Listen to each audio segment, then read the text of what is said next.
Hello chaps and chapesses, and how is everybody doing today? It has been a wee while since the last video, but I have made a good bit of progress, a nice new project which has been finished and I'm happy to show off today. A nice redstone project, which is always what I like to do.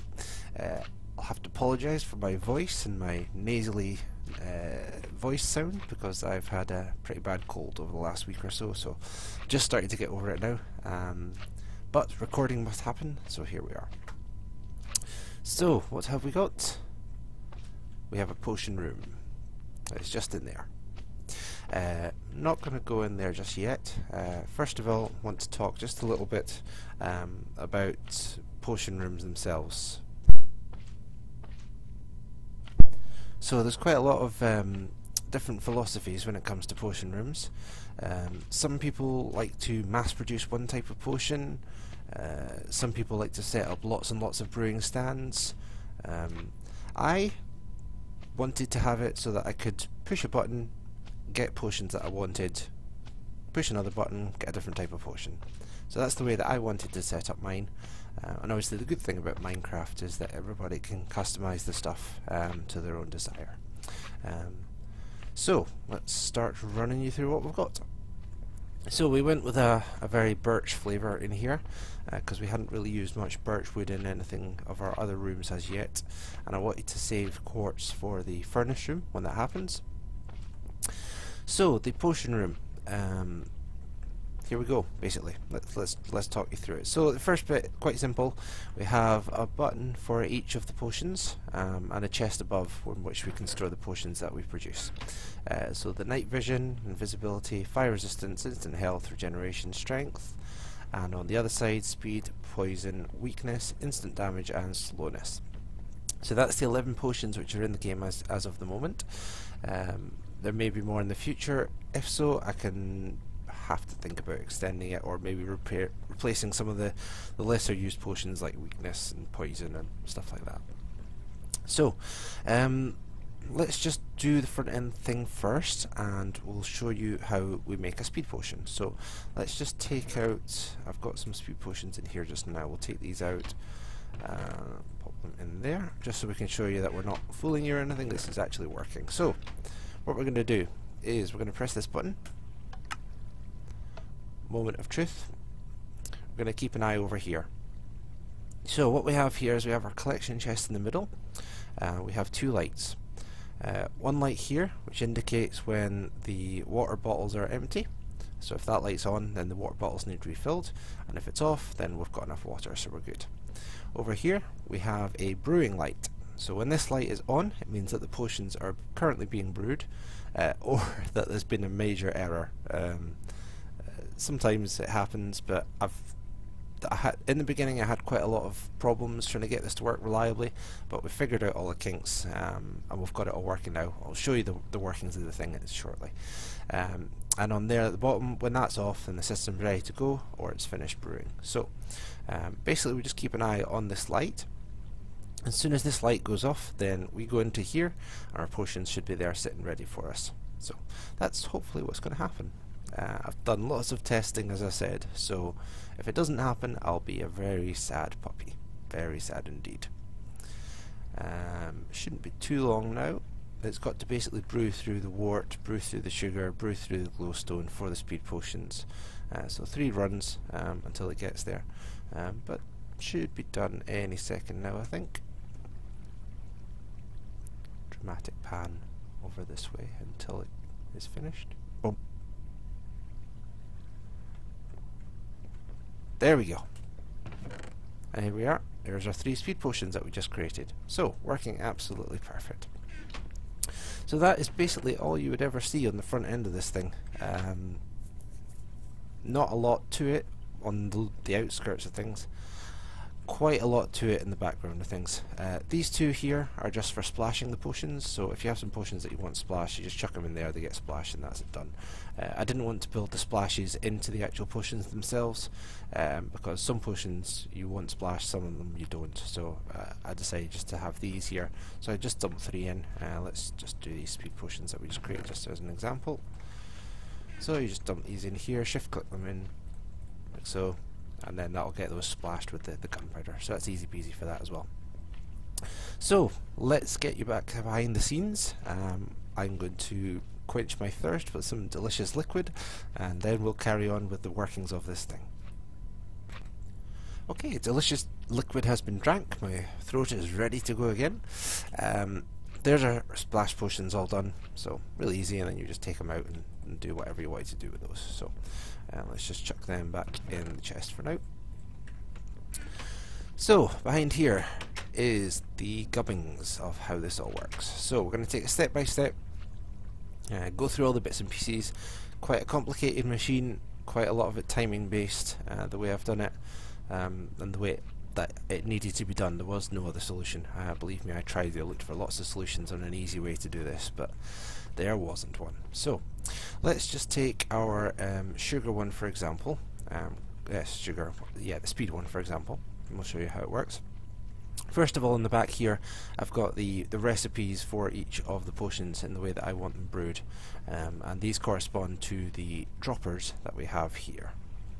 So basically all that happens, there's a button behind here on the other side of the wall.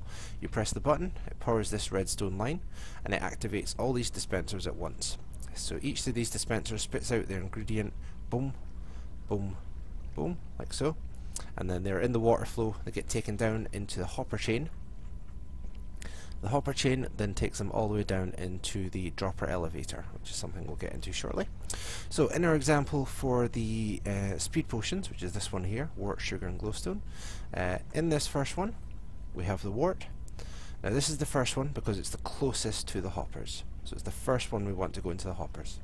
The next one is the sugar, so it's the second ingredient, boom boom boom, second ingredient that goes into the hoppers. And finally on this one, the third ingredient is glowstone. So the glowstone goes in, third ingredient, boom, boom, boom, boom, boom. So the idea here is that you get the ingredients in the hoppers in the order that you want them to be. Very important that, because if they're not in the correct order, then the brewing machine screws up, and that's why sometimes you get the error. Have to space these out by one block.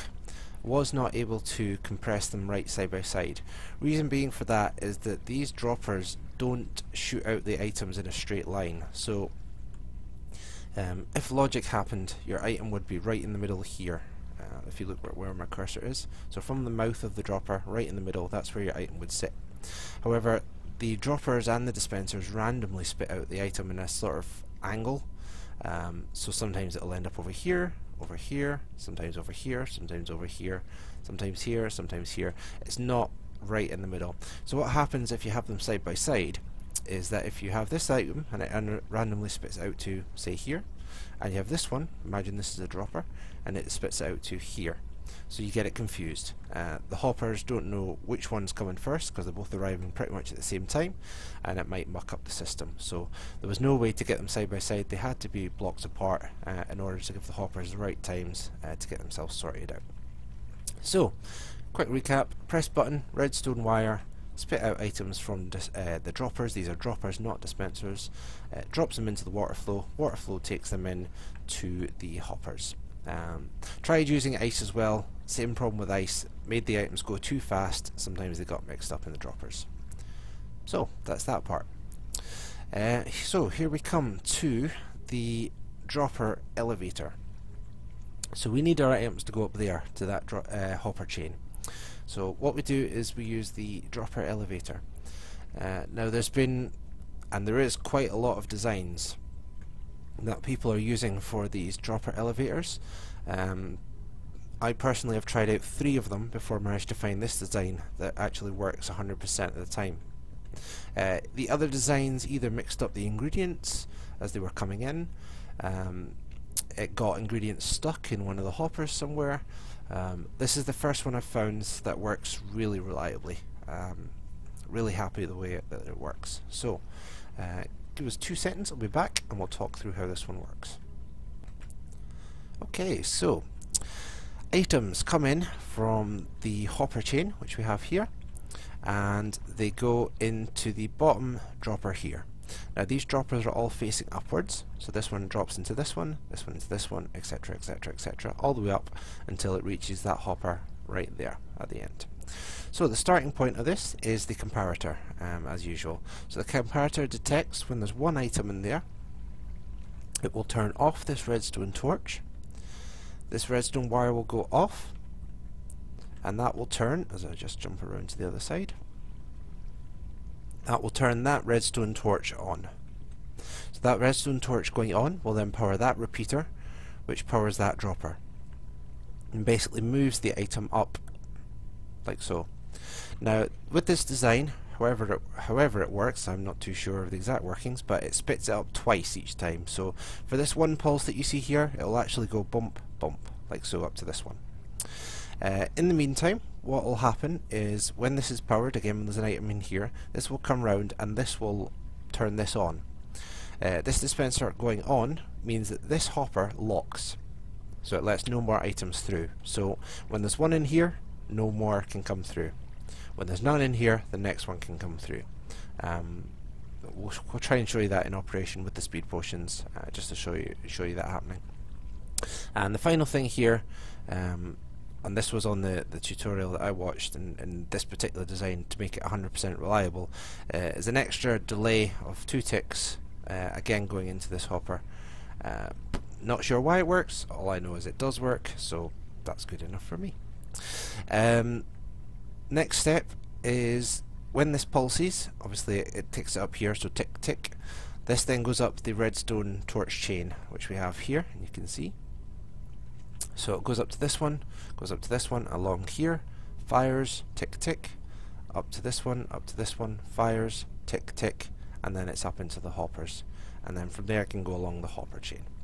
Okay, I think that's it. So I'm going to show you this part in operation now. So what I'm going to do is just take out this hopper, just so that the items don't go into the potion machine behind and screw everything up, just so we can show you this working. So what I'm going to do is I'm going to fire the speed potion one. I'm just going to knock these blocks out just now, just for easy access. So I'm going to fire the speed potion one, the items are going to go through, and I'm going to show you them in the order that they're going. So here we go. So the items got dispensed. If we keep an eye on this, that's the 3 items gone through. You'll have seen the flashes happening down here, and if we take a look in this hopper up here, you'll see the 3 items are in the correct order that they should be. So 1, 2, 3. Perfect. So basically come through, up the hopper chain, into the hoppers, and on their journey. I think that's about it for the hopper elevator. Really reliable design. There are smaller ones on YouTube, but they were not reliable for what I was needing this for. So this is a really good design if you guys want to use it as well. So let me be back in a second. We'll carry on to the next part of the process. So this is the part of the process that things get really fun, in terms of redstone and things going on all over the place. So we'll do our best here. We'll try and take it step by step. So what's going to happen?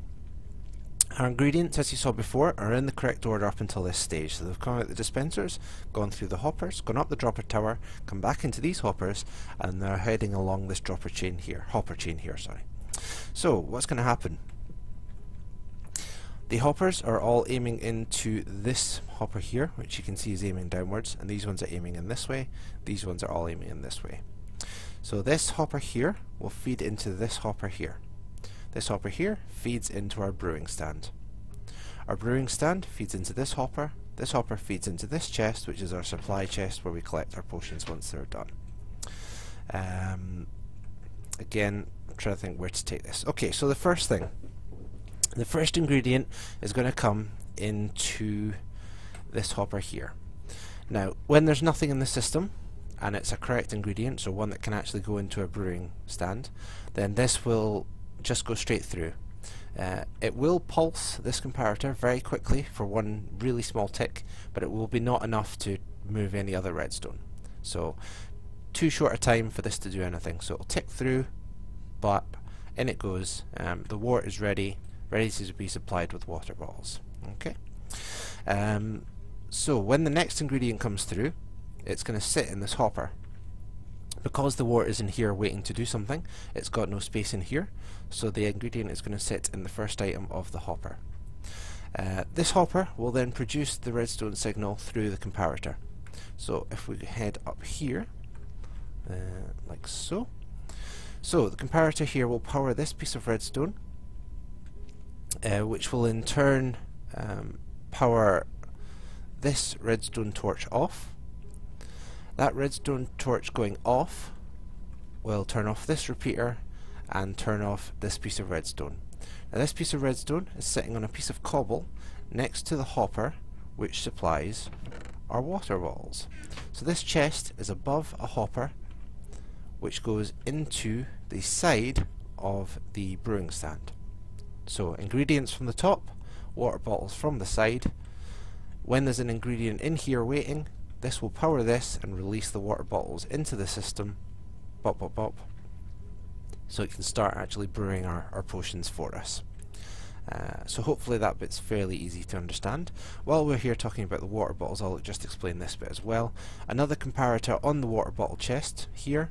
When this goes off, this will turn on this redstone torch. This redstone torch just runs a line to the lamp here, which tells us that the water bottle chest is going to be empty. So we should really be looking to refill it when that light is on. So that's really simple use of the comparator, just to detect when the chest is empty and we need to refill. So that's all that does. So from there, at this stage, what we have is we have our ingredient in here, and we have our 3 water bottles. So that's starting to brew now. So excellent, it's all ready to go. So what we need to do now is detect how long it's going to take for things to brew, so that we can release the potions at the right time. So what we have here is a really long repeater chain. We'll count them in a minute just for you. What's going to happen is the first item will go in. When that's in, and there's an item waiting up here, this line will be powered. So again, a repeater down here, down this line, repeater into this block. This block's going to send it off into the repeater chain, and it's going to send it over to here, which powers our brewing light. And this repeater line, redstone line rather, also blocks off the hopper which collects the potions. So it means that while these potions are brewing, they cannot be released by this hopper. So this has to be on so that the potions do not get automatically taken out of the brewing stand. So as soon as there's items in the system, this comes on so that we know we can't release any more potions. Okay? Brewing light goes on, we've started the process. Meanwhile, while that happens, we go into this really long repeater chain. So let's just count them just to see how many we've got. So 1, 8 there, 16, 17, 18, 27, 37, 45, 56, another one here, 57, 58, 59, and one more, 60. 60 repeaters. So what this does is, remember, while there are ingredients in here, so while the potion's brewing, up until the very last ingredient, this hopper is always going to have something in it. So what happens is when the first ingredient is sitting there waiting, this powers up fully. This repeater chain fully powers, it's fully red, the whole thing. Yeah.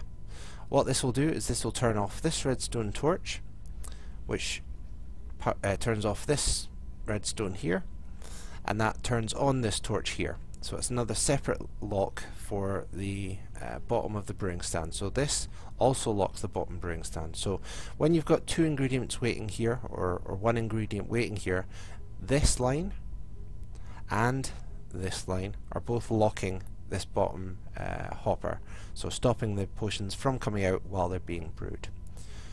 Give us just 2 seconds again. So much liquid going down my throat today, it's unbelievable, just to keep everything going. But that's fine, it's better now.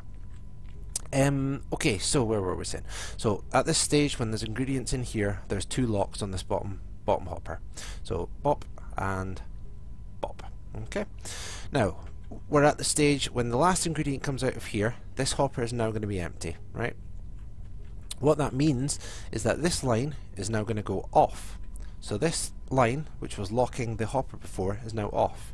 Now if we didn't have this, that would mean that these would now get released from the potions would get released from the brewing stand, meaning that we wouldn't get completed potions, would miss out on our last ingredient, because as soon as this goes off, potions are coming out of there. Doesn't matter what stage they're at, they're coming out.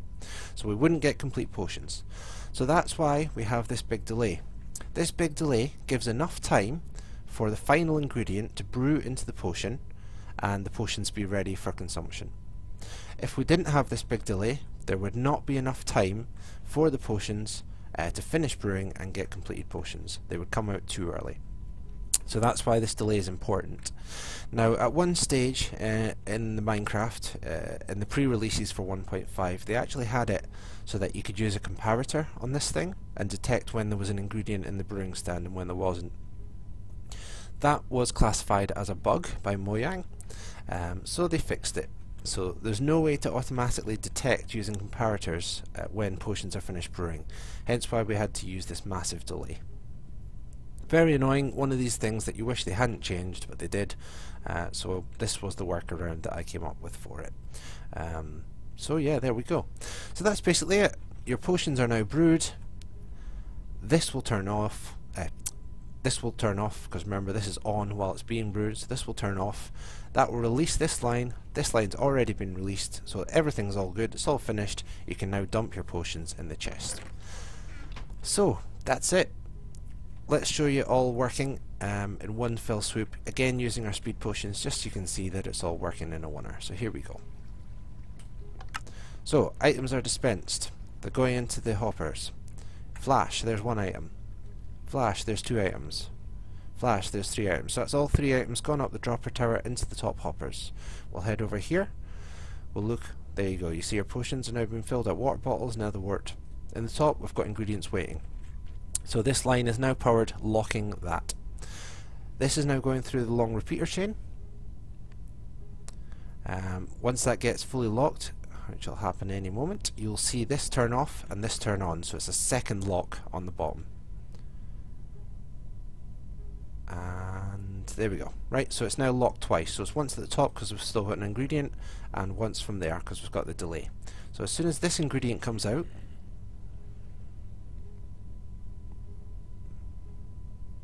just see how long we're waiting for it. Almost there, and gone.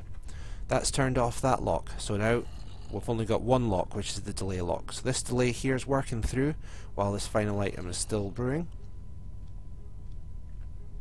Oh, hello zombie. This is a very bad time for you to be here. Okay. I just broke the comparator there, but that's fine, we can fix that. So, this is all here, it's taking that off there. Boom, excellent. So, we can now see that the... Oh, I broke some redstone. Damn you, zombie! Damn you, zombie! Okay, we'll go again. Let me put the comparator back as well. Always a zombie coming along to mess up your day, that's so sure. Right, there we go. Everything back to normal. Let's take that out of there. We've got water bottles ready. Right, let's go again. Second time lucky. Okay, so you've seen all that bit before. So here we are again. So you've got your first item in there. You got your second item in. Here's your water bottles, and we're starting to brew yet again. Instead of waiting for that, we'll go and I can hear that the minecart chest has got a lot of items. Let's take some of these out. There we go, that'll do for now. Head back through. Okay, how are we getting on? So, no zombies this time, good. No interruptions. Right, so sugar's coming down. Same stage as we were at last time. Okay, final item's in. Final item is getting brewed in. So So what we're going to do is we're going to watch this final item, and then we're going to flick around real quick and see whereabouts we are on the repeater chain once it's finished. I've left a little bit of delay just to account for any server lag or anything, just to be sure it's finished brewing before we actually take them out. So that's it finished now. So you can see we've got maybe 3 or 4 repeaters left, but there we go, that's them come off. That's the potions released now. There we are, excellent. And that's us got our speed 2s. So, all sorted. So there we have it, fully automatic potion room. Only thing you need to do, fill up the water bottles and fill up the ingredients. Ingredients are really easy to do because I've done that already. You only need to do that once. Water bottles, whenever this light comes on, not too often, depends on how many potions you're brewing up obviously. I just make them when I need them basically, so not that often. I wanted to do a way to automatically fill up the water bottles as well, using a thing in the room, but there just wasn't enough space. I just couldn't figure out a way to do it in a spacey way. So easy enough just to come around and fill them up, so it's not a problem. So there we have it. I hope you like it. I hope you like the design. If you find it useful, then obviously use it yourself. Quite a lot of redstone principles here, especially the dropper tower, which is very useful for a bunch of things, not just potions, in terms of getting items up. So very useful, very reliable, which is the most important thing as well. So there we go, that is the potion room. So thank you everybody for watching. If you have any questions or comments, then please do leave them. Please leave a like, please subscribe if you haven't already. All the usual things, and until next time, bye bye.